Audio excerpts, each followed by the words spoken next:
ഇതിനിടയിൽ ഞാൻ കോയമ്പത്തൂർ ജയിലിൽ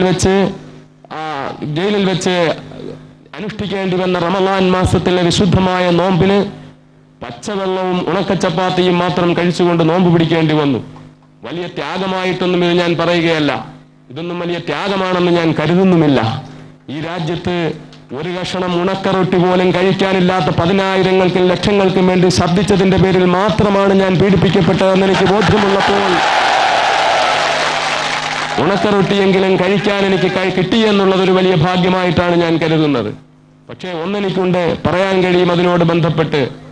അതിനു മുമ്പ് വലിയ ഭക്ഷണപ്രിയനല്ലായിരുന്നെങ്കിലും രുചികരമായ ഭക്ഷണങ്ങൾ മാത്രം കഴിച്ചിട്ടുള്ള എനിക്ക് ഇന്ന് ആഴ്ചകളോളോ മാസങ്ങളോളോ സർവശക്തനായ നാഥന്റെ അനുഗ്രഹത്താൽ ഒരു നേരത്തേക്ക് 2 പീസ് റൊട്ടി കിട്ടിയാൽ 2 പീസ് ബ്രെഡ് കിട്ടിയാൽ കഴിയാവുന്ന ഒരവസ്ഥയിലേക്ക് ഞാൻ തിരിച്ചെത്തിയിട്ടുണ്ട് എന്ന്, ഞാൻ അങ്ങനെ ഒരു അവസ്ഥയിലേക്ക് എത്തിച്ചേർന്നിട്ടുണ്ട് എന്ന് എനിക്ക് പറയാൻ കഴിയും.